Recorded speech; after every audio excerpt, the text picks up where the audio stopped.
الله وبركاته.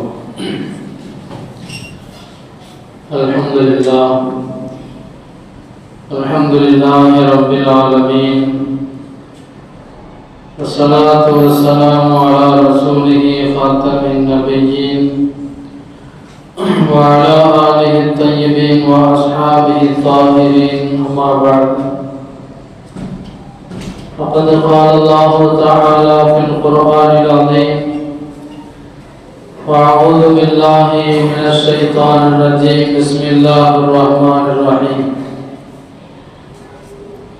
الحج أشهر معلومات، فمن فرض فيهن الحج فلا رفث ولا فسوق ولا جدال في الحج، وما تفعلوا من خير يعلمه الله، وتزودوا فإن خير الزاد التقوى، واتقوني يا أولي الألباب. صدق الله العلي العظيم. وقال رسول الله صلى الله عليه وسلم: بني الإسلام على 5: شهادة أن لا إله إلا الله وأن محمدا رسول الله، وإقام الصلاة وإيتاء الزكاة والحج وصوم رمضان، أو كما قال عليه الصلاة والسلام. إن أريد إلا الإصلاح ما استطعت، وما توفيقي إلا بالله، عليه توكلت وإليه أنيب. سبحانك لا علم لنا إلا ما علمتنا، إنك أنت العليم الحكيم. رب اشرح لي صدري ويسر لي أمري، واحلل عقدة من لساني يفقهوا قولي. அளவற்ற அருளாளனும் நிகரற்ற அன்புடையவனுமாகிய அல்லாஹ்வின் திருப்பெயர் கொண்டு துவங்குகிறேன். உலகத்தை படைத்து பரிபாலிக்கக்கூடிய வல்ல இறைவன் அல்லாஹ்வுக்கே எல்லா புகழும். நபிகள் நாயகம் முஹம்மது ரசூலுல்லாஹி ஸல்லல்லாஹு அலைஹி வஸல்லம் அன்னவர்களின் மீதும், அன்னாரின் அடிச்சுவடுகளை பின்பற்றி வாழ்ந்த உத்தம சஹாபாக்கள், தாபிஈன்கள், தபஅ தாபிஈன்கள், அக்தாபுகள், நாதாக்கள், சுஹதாக்கள், நல்லோர்கள், குறிப்பாக நம் அனைவர்களின் மீதும் அல்லாஹ்வின் சாந்தியும் சமாதானமும் என்றென்றும் குறைவின்றி நிறைவாக உண்டாவதாக. ஆமீன்.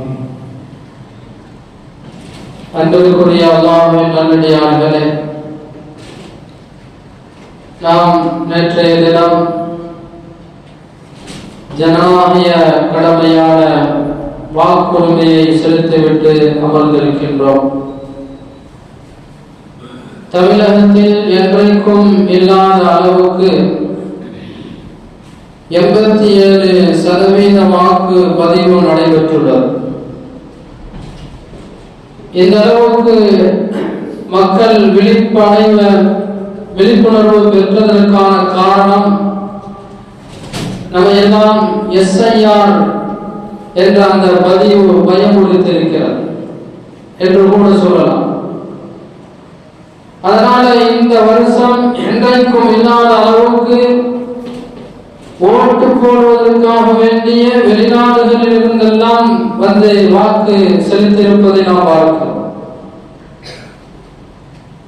ஒரு வழியாக நாம் ஜனநாயக கடமையை நிறைவேற்றிவிட்டு அமர்ந்திருக்கின்றோம். அல்லாஹ் ஜல்ல ஷானஹு தஆலா நம்முடைய வாக்கினை பயனுள்ளதாக ஆக்கி நல்லதொரு ஆட்சி நமக்கு அல்லாஹ் அமைத்து தருவானாக. அதற்கு அடுத்தபடியாக நாம் இஸ்லாத்தின் கடமைகளில் ஒன்றான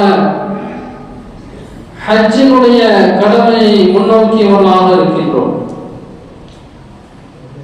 நபிகள் பெருமானார் ஸல்லல்லாஹு அலைஹி வஸல்லம் அவர்கள் ஹஜ்ஜினுடைய அந்த இஸ்லாத்தினுடைய விஷயத்தை பற்றி சொல்லுகிற பொழுது, புனியல் இஸ்லாமு அலா 5, இஸ்லாம் 5 தூண்களினால் கட்டமைக்கப்பட்டிருக்கிறது. முதலாவது ஷஹாதத்தி அல்லா இலாஹ இல்லல்லாஹ் வ அன்ன முஹம்மதன் ரசூலுல்லாஹ், அல்லாஹ்வை தவிர வேறு நாயன் இல்லை என்று சாட்சி சொல்வது. அதே போன்று முஹம்மது ஸல்லல்லாஹு அலைஹி வஸல்லம் அவர்கள் அல்லாஹ்வுடைய திருத்தூதராக இருக்கிறார்கள் என்று சாட்சி சொல்வது. இகாமி ஸலாத்தி, தொழுகையை நிலைநாட்டுவது. மூன்றாவது வஈதாஇ ஸகாத், ஸகாத்தை கொடுப்பது. நான்காவது ஹஜ், ஹஜ் செய்வது. அஞ்சாவது வஸௌமி ரமலான், ரமலான் மாதத்தில் நோன்பு வைப்பது. ஆக இந்த ஐந்தும் தான் இஸ்லாத்தினுடைய தூண்கள் என்று நபிகள் பெருமானார் ஸல்லல்லாஹு அலைஹி வஸல்லம் அவர்கள் நமக்கு சொல்லிவிட்டு சென்றிருக்கிறார்கள். நம்மை நோன்பு கடந்திருக்கிறது. அடுத்து ஹஜ்ஜினுடைய மாதங்கள் ஆரம்பமாக இருக்கிறது. அல்லாஹ் சுப்ஹானஹு வ தஆலா அல் ஹஜ்ஜு அஷ்ஹுருன் மஅலூமாத்,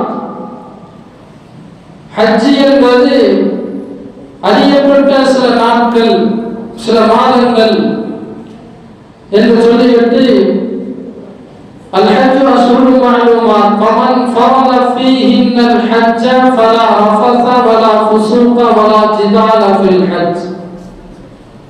இந்த மாதங்களிலே யார் அந்த ஹஜ்ஜை கடமையாக்கிக் கொள்கிறார்களோ ஃபலா ரஃபஸ, அவர்கள் கெட்ட வார்த்தைகள் பேசக்கூடாது, வலா ஃபுஸூக, கெட்ட செயல்கள் செய்யக்கூடாது, வலா ஜிதால ஃபில் ஹஜ், ஹஜ்ஜிலே வீண் விதண்டாவாதம் தர்க்கம் செய்யக்கூடாது என்று அல்லாஹ் சுப்ஹானஹு வ தஆலா பதிவு செய்திருப்பதை நாம் பார்க்கிறோம்.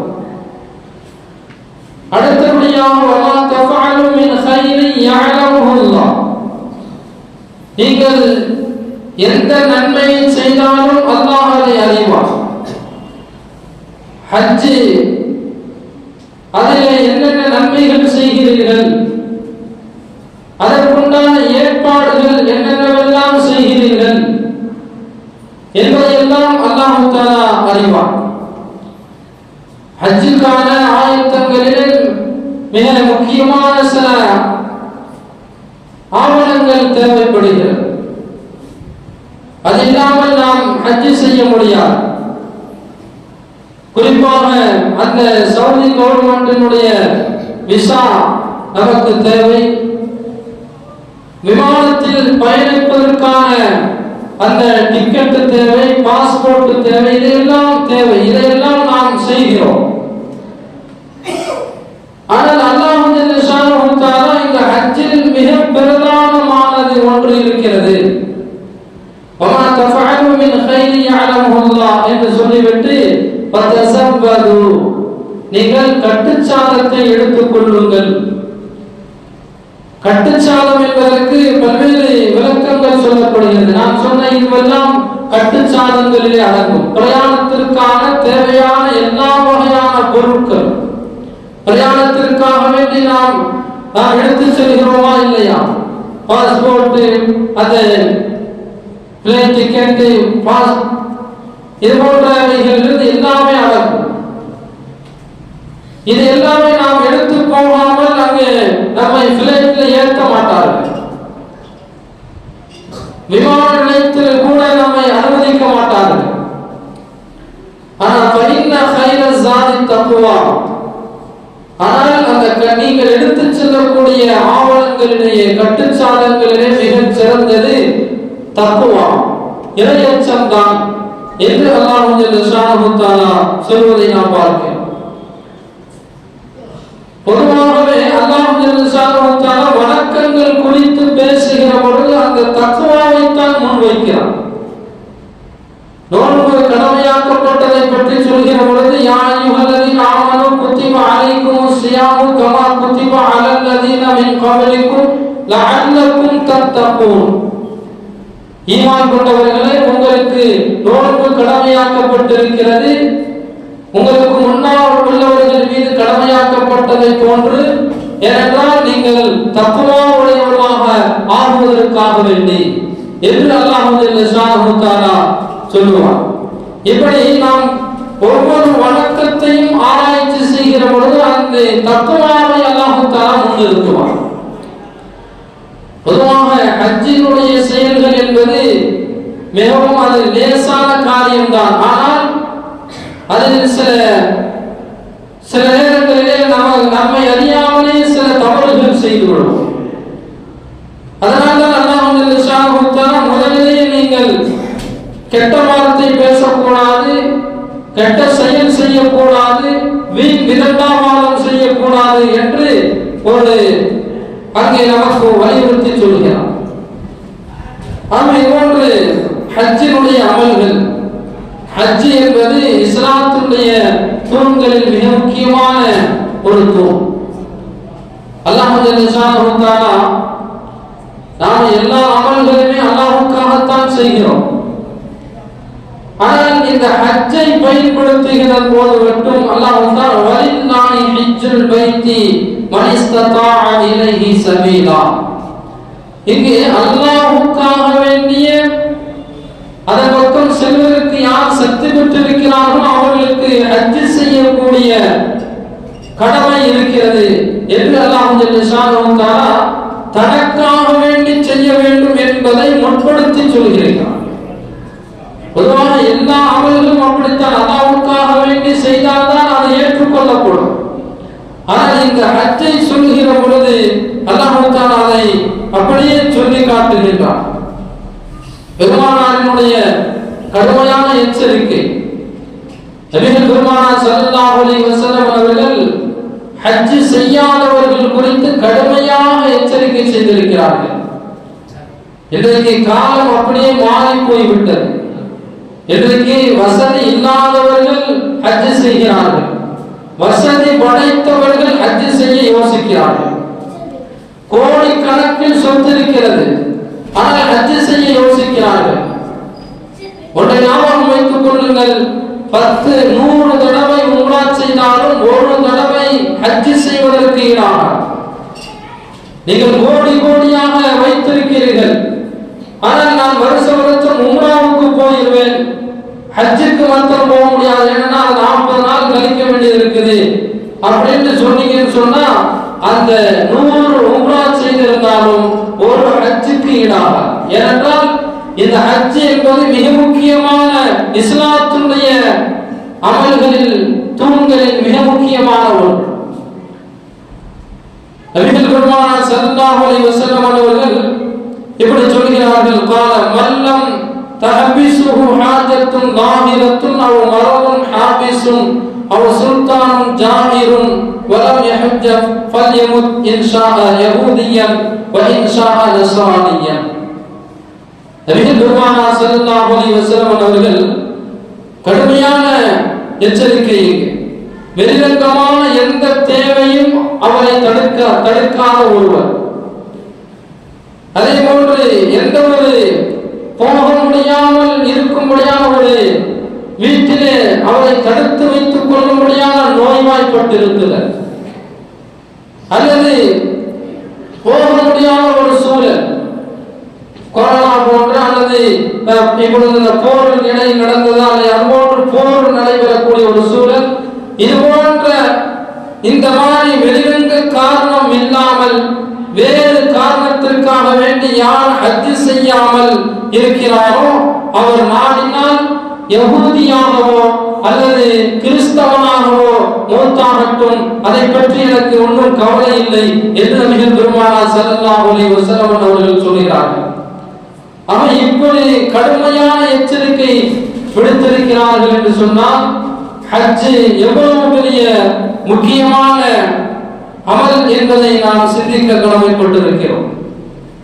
ஹஜ்ஜுக்கான வசதி வந்தவுடன் ஹஜ் செய்ய வேண்டும் என்பதுதான் ஹனஃபி, ஹம்பலி, மாலிகி ஆகிய 3 மதுஹபினுடைய சட்டம். ஹஜ்ஜுக்கான வசதி வந்தவுடன் ஹஜ் செய்து விட வேண்டும். ஆனால் ஷாஃபி ரஹ்மத்துல்லாஹி அலைஹி அவர்கள் மட்டும் அடுத்த ஆண்டுகளுக்கு தள்ளி வைத்துக் கொள்ளலாம் என்று சொல்கிறார். அதுவும் அந்த அடுத்த மாதம் உத்தரவாதமும் அடுத்த ஆண்டு செய்து விடுவோம் என்ற தீர்மானமும் உறுதியான நம்பிக்கையும் அவரிடத்தில் இருக்கணும். அடுத்த வருடம் பார்த்துக்கிறோம் அப்படின்னு ஒரு மேலோட்டமாக சொல்லுவதல்ல. இப்படியான ஒரு தீர்மானத்தோடு அடுத்த வருடம் அதை தள்ளி போடலாம் என்று ஷாஃபி ரஹ்மத்துல்லாஹி அவர்கள் ஒரு அனுமதி வழங்கி இருக்கிறார்கள். அதே போல் ஹஜ்ஜுக்கான சக்தி எது என்பதற்கும் அறிஞர்கள் மிக தெளிவான விளக்கங்களை அளித்திருக்கிறார்கள். ஹஜ்ஜுக்கான சக்தி எது? ஒருவரிடம் இருக்கிற வசதிகள் போக அதிகமாக இருக்கிற சக்தி என்பது பொருள் அல்ல. ஒருவரிடம் வசதி இருக்குது, அது அந்த வசதிகள் போக அதிகமாக இருக்கிற சக்தி அப்படிங்கிற பொருள் அல்ல. ஒருவருக்கு ஹஜ்ஜுக்கு செல்கிற அளவு ஆரோக்கியமும் அதற்கேற்ற காசு பணமும் இருந்தால் அவர் மீது ஹஜ்ஜு கடமையாகும். வலில்லாஹி ஹஜ்ஜுல் பைத்தி அலன்னாசி ஹஜ்ஜுல் பைத்தி மன் இஸ்ததாஅ இலைஹி சபீலா. இந்த ஆயத்தை வைத்து ஒரு இடத்தில் பொருளாதாரம் இருக்கிறது, உடல் ஆரோக்கியம் இருக்கிறது. அவர் ஒரு 2 வீடு வச்சிருக்கேன்னு 4 கார் வச்சிருக்கேன்னு அப்படின்லாம் இல்லை. அந்த ஹஜ்ஜுக்கு போவதற்கு உண்டான செலவீனமும் உடல் ஆரோக்கியமும் இருந்தால் அவர் ஹஜ்ஜு செய்வது கடமை என்பதாக இமாம்கள் சட்ட வல்லுநர்கள் நமக்கு சொல்லுவார்கள். ஒருவர் அவரது வீட்டை விற்று ஹஜ்ஜுக்கு செல்ல வேண்டிய அவசியம் இல்லை. வீட்டை விற்று ஹஜ்ஜுக்கு போகணும் அப்படிங்கிற அவசியமும் கிடையாது. இன்னைக்கு நிறைய பேர் என்ன செய்யறாங்கன்னா உம்ரா செய்யணும் அப்படின்னு ஆசைப்பட்டு அடகு வச்செல்லாம் காசு வாங்கி வட்டிக்கு வாங்கி எல்லாம் ஹஜ்ஜுக்கு போறான், உம்ராவுக்கு போறான். இது எந்த விதத்துல நான் எப்படி அந்த உம்ரா போடும்? ஹஜ்ஜுக்கு போறேன் உம்ராவுக்கு போறேன்னு ஆசையில ஒரு இடத்தை தன்னுடைய வீட்டை லீஸுக்கு விட்டு தன்னுடைய நகையை அடகு, தன்னுடைய மனைவியுடைய மகையை அடகு வைத்தால் வேறு ஒரு இஸ்லாமிய முறைப்படி இருந்தால் பிரச்சனை இல்லை. அடகு என்பது நிறைய இடங்களிலே வட்டியை மையமாக வைத்துத்தான் அடகு கடைகள் நடத்தப்படுகிறது. இப்படியெல்லாம் ஹஜ்ஜு அதை உம்ரா செய்வதை நாம் பார்க்கிறோம். ஆனால் அவருக்கு நகரினுடைய பிரதான இடத்தில் ஒரு வீடு இருக்கு. ஒருத்தருக்கு இது மாதிரி ஒரு மெயின் சிட்டில ஒரு வீடு இருக்குன்னு வச்சுக்கிறோம். அந்த வீட்டை விற்றால் ஊருக்குள் வேறு வீடு வாங்கி கொள்ள முடியும். சிட்டியில பெரும் தொகைக்கு அந்த வீடு விலை போகும். அந்த வாங்கின தொகையை வச்சு ஊர்ல வீடு வாங்கிக்க முடியும். அந்த மாதிரி ஹஜ்ஜும் செய்ய முடியும் என்று சொன்னால் அவர் அந்த வீட்டை விற்று ஹஜ்ஜு செய்யலாம், ஹஜ்ஜு செய்ய வேண்டும் என்று இமாம்கள் நமக்கு சட்ட வல்லுநர்கள் நமக்கு ஒரு சட்டத்தை சொல்வார்கள். அதே போன்று ஒருவருடைய வீட்டில் 3 அறைகள் இருக்கின்றன. ஒரு வீடு தான், ஆனால் அதில் 3 அறைகள் இருக்கிறது. 2 அறைகள் அவருக்கு போதுமானது. ஒரு அறை சும்மாதான் கிடக்கு. 3 அறைகள் இருக்குது. அதுல 2 அறைகள் அவருக்கு பயன்படுத்துவதற்கு போதுமானது என்று சொன்னால் அந்த 3வது அறையை விட்டு அவர் ஹஜ்ஜு செல்ல வேண்டும் என்று இமாம்கள் சொல்கிறார்கள். அந்த அளவுக்கு ஹஜ்ஜுக்கு மிக முக்கியத்துவம் கொடுப்பதை நாம் பார்க்கிறோம். இதே போலத்தான் வசதியான கார்களை வைத்திருப்பவர்கள், நிறைய விலை உயர்ந்த கார்கள் வைத்திருக்கிறார்கள். அளவுக்கு அதிகமான நகைகள் வைத்திருப்பவர்கள், அதே போன்று நிலங்களை வைத்திருப்பவர்கள், அனைவரும் அவர்களிடம் ஹஜ்ஜுக்கு செல்வதற்கேற்ற வசதி இன்றைய சூழலில் சுமார் 5 லட்சம் ரூபாய்க்கான வசதி இருக்குமானால் கடமையாகிவிடும் என்று சொல்கிறார்கள். அப்ப இது போன்ற இன்னைக்கு நகை இல்லாத வீடே கிடையாது. நகை யார்கிட்டையும் நகை இல்லாம இல்லை. இப்படி பார்த்தா நம்முடைய நகை நம்முடைய மனைவிகளிடமிருந்து மருமகளிடமும் அல்லது வேறு விதமாக வந்த நகைகளை கணக்கு வைத்தால் இந்த தொகைகள் எல்லாம் இன்றைய கணக்குப்படி எங்கேயோ போய்விடும். அதனால நாம நம்முடைய சொத்துக்களை கணக்கு வைத்து முறையாக அது நம்ம மீது ஹஜ்ஜு கடமையாக விட்டதா என்பதை பார்ப்பதற்கு கடமைப்பட்டிருக்கிறோம். ஆரோக்கியம், அதுபோன்று ஆரோக்கியம் கவனிக்கப்பட வேண்டும். ஆரோக்கியம் என்று சொன்னால் இந்த காலத்திலே எடுத்துக்கொண்டோம் என்று சொன்னால் நிறைய வசதிகள் செய்து கொடுக்கப்பட்டிருக்கிறது. நிறைய வசதிகள். ஒவ்வொரு ஆண்டும் ஹஜ்ஜில வசதிகள் பெருகிக் கொண்டேதான் இருக்கின்றன. ஹஜ்ஜி சென்றவர்களுக்கு தெரியும், அன்றைய காலத்தில் எல்லாம் ஹஜ்ஜுக்காக வேண்டி கப்பலிலே பல மாதங்கள் பயணப்பட்டு போவார்கள். ஆனால் இன்றைக்கு இங்கு ஏறி ஒரு 6 மணி நேரத்துல நாம ஜித்தா ஏர்போர்ட்ல இருக்கிறோம். ரொம்ப சுலபமாகிவிட்டது. அதே அப்புறமா இந்த ஆண்டு விசேஷமான ஒரு ஏற்பாடு செய்திருக்கிறார்கள். பங்களாதேஷிலிருந்து ஹஜ் செய்பவர்களுக்காக வேண்டி ஒரு புதிய வசதி அறிமுகப்படுத்தப்பட்டிருக்கு. அது என்னன்னா, இங்கு அவர்களுடைய நாட்டில் செக்கிங்கை முடித்துக் கொண்டால் போதுமானது. பங்களாதேஷிலிருந்து யார் ஹஜ்ஜுக்கு போறாங்களோ அவங்க நாட்டுல செக்கிங் நடைபெறுமா இல்லையா, அதை முடிச்சுட்டா போதும். ஆட்டோமேட்டிக்கா அவங்க ஜித்தாவில் இறங்கி அவர்கள் நேர ரூமுக்கு போயிடலாம். திரும்ப அங்க போய் செக்கிங் தேவையில்லை. அவர்களுடைய ரூம்களுக்கு அந்த லக்கேஜ்கள் எல்லாம் கொண்டு வந்து சேர்த்து விடுவார்கள் என்ற ஒரு ஏற்பாடும் இருக்கிறது. இப்படி ஒவ்வொரு ஆண்டும் ஏதாவது ஒரு வசதிகள் கூடிக்கொண்டுதான் செல்கிறது. இப்படி வசதிகள் பெருகிவிட்ட காலத்திலும் கூட நாம் என்ன செய்யலாம், ஹஜ்ஜு முதியவர்களுக்கு மிக சிரமமானதாக மாறி வருகிறது. முதியவர்களுக்கு சிரமமாக இருப்பதை நாம் பார்க்கிறோம். எனவே ஆரோக்கியம் என்கிற சக்தி இருக்கிற போது இந்த கடமையை நிறைவேற்றி விட வேண்டும். ஆனா நாம் உறுதியான நிய்யத்துல போனோம் சொன்னா எவ்வளவு வயது இருந்தாலும் அந்த அமலினுடைய தேட்டம் வந்து விட்டால் எந்த ஒரு கலைப்பும் தெரியாது. இன்னைக்கு சில வாலிபர்கள் சொல்கிறார்கள், ஹஜ் என்னவோ லேசுன்னு நினைச்சேன், அங்கிருந்து முஸ்லிம்பாலுக்கு மினாவுக்கு, மினாவில இருந்து அங்க அரபாவுக்கு இப்படி நடக்கிறதாவே இருக்கு, ரொம்ப எனக்கெல்லாம் கலைச்சு போச்சு அப்படின்னு ஒரு 40 வயசுக்குள்ள ஒருத்தர் சொல்றார். அப்படி கலைப்பு வர்றது அப்படின்னு சொன்னா அங்க நிய்யத்து சரியில்லை என்ற அர்த்தம்.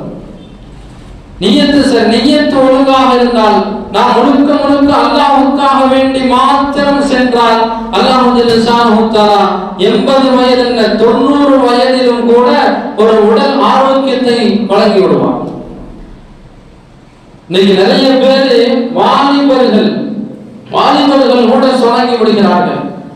அது தவாப் செய்யறதுல, சாய் செய்யறதுல. இப்ப வெயில் காலம் வேற, ரொம்ப கொளுத்தி எடுக்கும். இப்ப இது போன்ற சூழ்நிலைகள் நடை பயணத்தை பழக்கப்படுத்தாதவர்கள் அங்கு சோர்ந்து போவதை நாம் பார்க்கிறோம். அதனாலதான் இப்பொழுதிருந்து அந்த பழக்கத்தை மேற்கொள்வதற்கு நாம் தயாராக வேண்டும். நம்ம டாக்டர் சொன்னாதான் கேட்கிறோம், டாக்டர் வாக்கிங் போவோம்னு சொன்னா கேட்கிறோம். ஆனால் நமக்கு அந்த ஹஜ்ஜினுடைய அமல்கள், நிறைய அமல்கள் அங்கு நடை பயணத்தை மையமாக வைத்துத்தான் இருக்கிறது. அப்ப இது போன்று நாம் உடல் ஆரோக்கியத்தையும் கவனிக்க வேண்டும். இப்னு பத்தூத்தா என்பவர்கள் உலகம் முழுவதும் சுற்றி வந்தவர்கள். இப்னு பத்தூத்தா என்பவர்கள் தன்னுடைய 18 வயதுல ஹஜ் பயணமாகிறார். 18 வயசுல ஹஜ்ஜுக்கு போறார். ஹஜ்ஜில் அவர் அந்த பன்னாட்டு இஸ்லாமிய மக்களை பார்க்கிறார். பல இஸ்லாமிய மக்கள் ஒன்று கூடக்கூடிய இடம் தானே அது. இடையில ஒரு மீலாது விழாவில் ஒரு அரசியல்வாதி பேசினார், நமக்கு கூட அது வழங்க மாட்டேங்குது. உங்களுக்கு தான் தொழுகை எங்க வேண்டாலும் தொழுகலான்னு அனுமதி இருக்குல்ல, அப்புறம் பள்ளிவாசல் எதுக்குன்னு சொன்னா அந்த மஹல்லாவினுடைய ஒற்றுமையை காட்டுவதற்காக வேண்டி. நிறைய பேர் தொழுகு வருவாங்க, அப்துல் ரஹ்மான் அப்துல் ரஹீமை முசாஃபஹா செய்து அவர்கள் அளவலாவிக் கொள்வார்கள். இப்படி ஒற்றுமை வலியுறுத்துவதற்காக வேண்டிதான் பள்ளிவாசலுக்கு வாங்க என்று சொல்லப்படுது. தொழுகை எங்க வேண்டாலும் தொழுகலாம். தொழுகை அதற்குண்டான அனுமதி நம்முடைய சமுதாயத்திற்கு கொடுக்கப்பட்டிருக்கிறது. அதே போன்றுதான் ஹஜ் என்பது அல்லாஹ் எங்கு வேண்டாலும் இருக்கிறான் அல்லவா, அல்லாஹ் தஆலாவை எங்கு வேண்டாலும் அவனை அழைக்கலாம். ஏன் ஹஜ்ஜுக்கு செல்ல வேண்டும் என்றால் காபத்துல்லாஹ்வுக்கு செல்ல வேண்டும். அங்கு உலக ஒற்றுமை அங்கே பறைசாற்றப்படுகிறது. உலக மக்கள், இஸ்லாமிய மக்கள் அனைவரும் தங்களுடைய ஒற்றுமையின் பலத்தை அங்கு காட்ட வேண்டும் என்பதற்காக வேண்டிதான் ஹஜ் கடமையாக்கப்பட்டிருக்கிறது என்று மாற்று மத அரசியல் சகோதரர் ஒருத்தர் சொன்னார், நாம புரிஞ்சு வைக்கிறார அளவுக்கு கூட அவர்கள் புரிந்து வைத்திருக்கிறார்கள். மாற்று மத அன்பர்கள் நம்முடைய இஸ்லாத்தை பற்றி தெளிவாக புரிந்து வைத்திருக்கிறார்கள். அங்கெல்லாம் செல்ல வேண்டும் என்ற ஆசை பிறக்கிறது. அப்படியே பயணமாகிறார். ஹஜ்ஜுக்கு போன அந்த நேரத்துலதான் இந்த மாதிரி நாடுகள்லாம் இருக்குதா அப்படின்னு சொல்லி அந்த நேரத்துலதான் அவருக்கு உலகத்தை சுற்றி பார்க்க ஒரு ஆசை வரும். இப்னு பத்தூத்தா என்பவர்கள் அப்படியே பயணமாக 25 வருஷம் கழிச்சு வீடு திரும்பினார். உலகம் முழுவதும் சுற்றி பார்த்து விட்டு 25 வருஷம் கழித்து வீடு திரும்புகிறார். அதன் மூலம் அவரது பயணங்கள் என்ற புதையல் உலகிற்கு கிடைச்சது. அவரது வாழ்க்கையை காலம் கடந்து நிலைத்திருக்கக்கூடியதாக ஆக்கியிருக்கிறதை நாம் பார்க்கிறோம். இஸ்லாமிய மார்க்க அறிஞர்கள் பலரும் ஹஜ் பயணத்தினுடைய அந்த பின்னரே தங்களது பெருமைக்குரிய நிலையை பெற்றார்கள். நிறைய பேர் அவர்கள் பெருமை அடைந்திருக்கிறார்கள் என்று சொன்னால் ஹஜ்ஜினுடைய பயணத்திற்கு பிறகுதான் நிறைய விஷயங்கள் அவர்களுக்கு மேம்படும். ஹஜ் செய்தால் வியாபாரத்தில் பரக்கத் ஏற்படும். ஹஜ் செய்தால் அவர்களுடைய தொழில் துறவுகளிலே பரக்கத் ஏற்படும். இப்படி நிறைய பெருமைக்குரிய நிலைமையை பெற்றிருக்கிறார்கள். எனவே ஹஜ் கடமையானவுடன் அதை நிறைவேற்றி விடுவோம், தாமதிக்க வேண்டாம் என்ற உறுதியான நம்பிக்கையோடு நாம் இருக்க வேண்டும். பெருமானார் யதார்த்தமாக ஒரு நினைவூட்டுகிறார்கள். நபிகள் பெருமானார் ஸல்லல்லாஹு அலைஹி வஸல்லம் அவர்கள் சொல்வாங்க, அப்துல்லாஹ் இப்னு அப்பாஸ் ரலியல்லாஹு அன்ஹுமா அவர்கள் அறிவிக்கக்கூடிய ஹதீஸ், قال رسول الله صلى الله عليه وسلم تعجلوا الى الحج فان احدكم لا يدري ما يعرض له. ரவாஹு அஹ்மத் வ இப்னு மாஜா.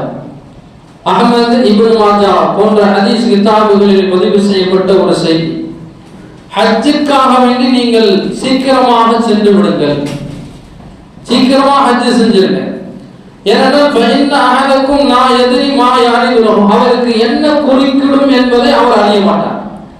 திடீரென்று பொருளாதார சரிவு ஏற்பட்டு விடலாம், திடீரென்று கொரோனா போன்ற அந்த நோய்களினால் பாதிக்கப்பட்டு விடலாம், திடீரென்று ஏதாவது ஒரு அசம்பாவிதம் நடந்து விடலாம். எனவே வசதி வந்தவுடன் சீக்கிரமாக ஹஜ் செய்து விடுங்கள் என்று நபிகள் பெருமானார் ஸல்லல்லாஹு அலைஹி வஸல்லம் அவர்கள் சொல்வதை நாம் பார்க்கிறோம். ஆகவே ஹஜ் என்பது ஒரு இஸ்லாமியர்களுக்காக வேண்டி அல்லாஹ் தஆலா கடமையாக்கிய மிக உன்னதமான ஒரு அமல். இஸ்லாத்தினுடைய 5 தூண்களில் ஒன்று.